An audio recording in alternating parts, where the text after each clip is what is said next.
Hello les amis, je vous retrouve pour une nouvelle vidéo sur le football français, la Ligue 1 et plus précisément sur le club de Montpellier. Et je vais revenir sur la saison de Ligue 1 2023-2024 de Montpellier qui a fini 12e du classement. Alors on va voir toutes les statistiques et l'évolution journée par journée du classement de Montpellier au général, en meilleure attaque, en meilleure défense. On verra aussi Montpellier à domicile dans le classement de toutes les équipes à domicile, à l'extérieur, des matchs allés, des matchs retour. On verra également le cumul des points, les places en attaque, en défense, en cumulé sur toute la saison. On verra les places aussi cumulées en position sur toute la saison. Qu'est-ce qu'on verra d'autre aussi? L'histogramme des victoires nulles, défaites. Bref, tout un tas d'informations qui vont nous permettre de comprendre le déroulé de la saison de Montpellier.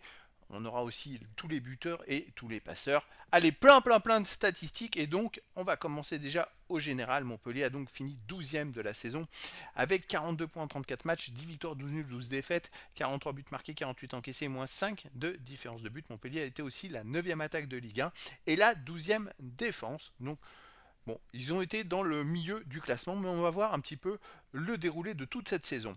Alors, à la première journée, Montpellier avait fait match nul à domicile contre le Havre, 2 buts partout. Ils étaient 10e du classement avec un point. Deuxième journée, une très belle victoire à Lyon, 4 buts à 1 à l'extérieur. Et Montpellier, avec 4 points, était quatrième du classement, troisième attaque et 10e défense. Troisième journée, une défaite à domicile contre Reims, 3-1. Et Montpellier retombe à la neuvième place du classement avec 4 points. Quatrième journée, une autre défaite à Lille, 1-0. Et cette fois, Montpellier se retrouve dans la deuxième partie du classement. Ils sont 14e avec toujours 4 points. Cinquième journée, un match nul à Strasbourg, 2 buts partout. Montpellier est toujours 14e, mais cette fois avec 5 points. Et ils ont toujours à noter la cinquième attaque et 15e défense. Sixième journée, un match nul à domicile contre Rennes, 0-0. Montpellier a maintenant 6 points et est 13e du classement. Septième journée, une très belle victoire à l'extérieur à Lorient, 3-0 et Montpellier grimpe à la neuvième place du classement avec 9 points. Ils ont toujours la cinquième attaque et la neuvième défense. Huitième journée, un match nul contre Clermont, un but partout. Montpellier est maintenant 10e du classement avec 10 points. Neuvième journée, une défaite à Nantes, 2-0 et Montpellier est maintenant 11e, toujours avec 10 points. Dixième journée, une très belle victoire à domicile contre Toulouse, 3-0. Montpellier se retrouve maintenant 9e avec 13 points au classement, 5e attaque et 7e défense. C'est vrai que d'un point de vue but marqué encaissé, ils sont plutôt pas mal. Onzième journée, une grosse défaite cette fois au Paris Saint-Germain, 3-0. Montpellier est maintenant 10e du classement avec 13 points. Douzième journée, un match nul à domicile contre Nice, 0-0. Montpellier tombe à la 10e place avec 14 points. Mais c'est très serré, vous voyez que le 16e a 11 points et seulement à 3 points derrière Montpellier. Treizième journée, une défaite contre Brest à domicile 3-1 et Montpellier est maintenant 13e du classement avec 14 points. Ils ont toujours la 7e attaque mais la 12e défense de Ligue 1. Quatorzième journée, une défaite à Monaco 2-0. Montpellier est toujours 13e avec 14 points. Quinzième journée, un match nul contre Lens 0-0 à domicile. Montpellier est 14e avec 15 points. C'est vrai que ça évolue pas trop. Ils sont très mal classés et proches des barragistes et le relégable. Seizième journée, une victoire à Metz 1-0, une victoire qui fait énormément de bien. Montpellier se retrouve maintenant 11e du classement avec 18 points, avec 5 points d'avance sur le premier barragiste pour la relégation. Ils sont à ce moment-là 11e attaque et 8e défense. 17e journée et dernière journée des matchs allés, Montpellier fait un partout à domicile contre Marseille et finit avec 11 points en 19 matchs. Et finit 11e avec 19 points en 17 matchs, 4 victoires, 7 nuls, 6 défaites, 19 buts marqués, 20 encaissés, moins 2 de différence depuis. Ils ont également la 11e attaque et la 8e défense dans les matchs allés du championnat. Alors maintenant on attaque les matchs retour, 18e journée, déjà ça commence par une défaite à Brest, 2-0. Montpellier est 12e du classement avec 19 points. 19e journée, un match nul 0-0 à domicile contre Lille et Montpellier est 12e du classement avec 20 points. 20e journée, une défaite à Rennes, 2 buts à 1 et Montpellier est 12e du classement toujours avec 20 points.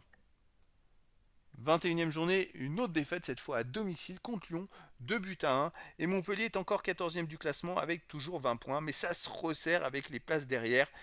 Ça commence à être compliqué la saison pour eux. 22e journée, une très belle victoire à domicile contre Metz, une victoire importante puisque Metz était juste derrière eux et donc ils gagnent 3-0 contre Metz, ils se retrouvent Montpellier 13e avec 23 points. 23e journée, cette fois une grosse défaite à Marseille, 4 buts à 1 à l'extérieur. Montpellier retombe à la 15e place avec 23 points et n'a qu'un point d'avance sur le premier barragiste pour la relégation. 24e journée, un match nul à Strasbourg, 2 buts partout. Montpellier est 15e avec 24 points, même ex aequo avec le 16e. C'est chaud. 25e journée, et là c'est une très belle victoire à Nice. 2 buts à 1 à l'extérieur, Montpellier remonte à la 12e place avec 27 points et 2 points d'avance sur le 16e. 26e journée, une grosse défaite à la maison, 6-2 contre le Paris Saint-Germain. Elle fait mal cette défaite, mais ça va être un déclic pour eux. Et à ce moment-là, ils sont 14e du classement avec 27 points en 26 matchs, plus que 2 points d'avance sur le 16e. Ils ont aussi la 10e attaque et la 15e défense. 27e journée, ils se ressaisissent Montpellier, ils vont gagner au Havre 2-0 et ils sont 13e du classement avec 30 points. 28e journée, ils enchaînent une nouvelle victoire à domicile, cette fois contre Lorient 2-0. Et Montpellier remonte à la 12e place avec 33 points et a maintenant 7 points d'avance sur le premier barragiste pour la relégation. 29e journée, un match nul à Clermont, le dernier chez le dernier d'ailleurs, un partout. Montpellier est maintenant 13e avec 34 points. 30e journée, une victoire à Reims, 2 buts à 1. À l'extérieur, Montpellier monte à la 12e place avec 37 points. Ils ont maintenant 9 points d'avance sur les premiers barragistes. Et il reste que 4 matchs à jouer, 12 points possibles, ils sont quasiment sûrs de se maintenir. 31e journée, un match nul contre Nantes, un partout. Montpellier est toujours 12e du classement avec 38 points. 32e journée, cette fois une victoire à Toulouse à l'extérieur, 2-1, c'est fini, c'est sûr, ils se maintiennent. Ils sont à ce moment-là 11e avec 41 points. 33e journée, 33e journée, pardon, une défaite contre Monaco à domicile, 2-0, Montpellier est maintenant 12e avec 41 points. Et la dernière journée contre Lens, 2 buts partout. À l'extérieur, ils ont été même menés 2-0 avant d'égaliser. Ils ont mis plein de jeunes d'ailleurs. Et ils sont revenus à 2-2 en deuxième mi-temps, empêchant Lens de finir dans les 6 premiers. C'est assez incroyable. Et Montpellier finit donc 12e du classement avec 42 points. Bon, c'est une saison moyenne de Montpellier. Ils ont la 9e attaque et la 12e défense. Ils auraient pu espérer beaucoup mieux, je pense, en championnat. Mais ils ont quand même beaucoup de jeunes à faire jouer.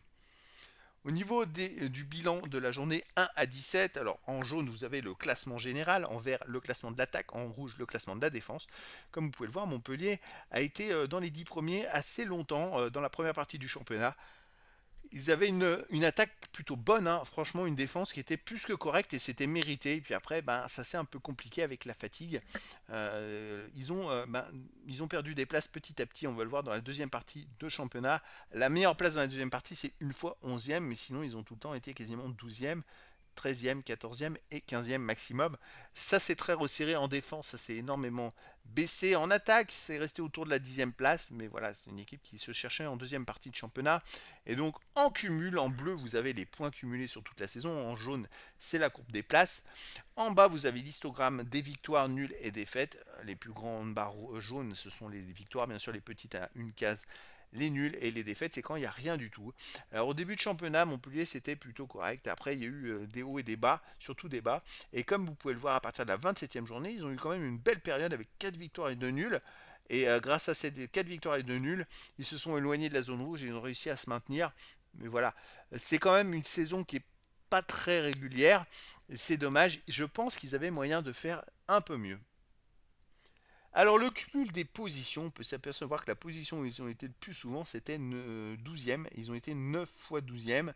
Après, voilà, ils ont navigué entre ces eaux-là, entre la 10e et la 14e place sur quasiment toutes les journées, parce que sur 28 journées sur 34, c'est-à-dire qu'il n'y a que 6 journées où ils n'ont pas été entre la 10e et la 14e place. On arrive maintenant au match à domicile. Alors Montpellier, c'est la 13e équipe à domicile de Ligue 1 avec 18 points en 17 matchs, 3 victoires, 9 nuls. 5 défaites, 20 buts marqués, 23 encaissés, moins 3 de différence de but. Il y a beaucoup trop de matchs nuls. C'est le recordman à domicile des matchs nuls. C'est ce qui fait qu'ils sont que 13e à domicile. À l'extérieur, ils sont 7e avec 24 points en 17 matchs, 7 victoires, 3 nuls, 7 défaites, 23 buts marqués, 25 encaissés, moins 2 de différence de but. La 5e attaque également, la 8e défense. Montpellier marchait très très bien à l'extérieur. C'est dommage qu'à domicile, ils n'aient pas pu faire la même chose. Le match aller, donc on a pu le voir, Montpellier était 11e des matchs allés. Et donc au match retour, ça indique que les matchs retour, Montpellier a fini 10e avec 23 points en 17 matchs, 6 victoires, 5 nuls, 6 défaites, 24 buts marqués, 27 encaissés, moins 3 de différence de but. Ils avaient également la 10e attaque et la 12e défense. Donc Montpellier réalise une saison moyenne, on va dire. On va le voir là maintenant les buteurs. Alors les meilleurs buteurs c'était J. Savani avec 9 buts. Après il y a Adams 8 buts, Nordin et Altamari 5, Fayad 3, Sagnan 2. Après, on a Manma, Estève, Caramo, Davin, Koulibaly, Silla, Julien, Kazri et Ferry avec un but. Pour les passeurs décisifs, on a Savanier qui est à 6 passes décisives, donc 9 buts et 6 passes en 32 matchs. Ensuite, on a Chotard et Nordin 3, Altamari, Kouyaté et Silla 2, Estef, Ferry, Efti, Lecomte, Leroy, Davin et Sako avec une passe décisive. Allez, on arrive au bilan, les amis, de cette saison. Bilan de Montpellier qui a donc fini 12e de Ligue 1. Alors, au général, ils sont 12e avec 42 points. À domicile, c'est 13e avec 18 points. À l'extérieur, 7e avec 24 points. C'était plutôt pas mal à l'extérieur. Les matchs allés 11e avec 19 points. Match retour 10e avec 23 points. Bon, ça reflète un peu leur classement, milieu de classement. Les buts marqués au général, 43, 9e. À domicile, c'est 20 buts seulement, 13e. À l'extérieur, 23 buts, 5e. À l'extérieur, c'était pas mal. Hein. Les matchs, les 19 buts marqués, 11e. Les matchs retour, 24, 10e. Une légère progression. Les buts encaissés, 48 au général, 12e. À domicile, c'est 23, 11e. Et à l'extérieur, 25, 8e. Ça fait quand même une saison très bonne à l'extérieur. Les matchs allés, 21 buts encaissés, 8e. Et les matchs retour, 27, 12e. Donc voilà, je dirais que leur classement de 13e reflète un petit peu toutes ces positions, même si mathématiquement, pour moi, c'est étrange qu'ils soient 13e et pas un peu mieux 12e ou 11e. Voilà, mais c'est comme ça, c'est le sport. À noter donc Savanier, meilleur marqueur et meilleur passeur de Montpellier avec 9 buts et 6 passes décisives. Sûrement le joueur le plus complet cette saison pour Montpellier. Donc voilà les amis, c'était la présentation de la saison en détail avec les statistiques saison de Ligue 1 de Montpellier saison 2023-2024. Et donc Montpellier a fini 12e de Ligue 1. Voilà les amis, je vous dis à très bientôt pour une nouvelle vidéo.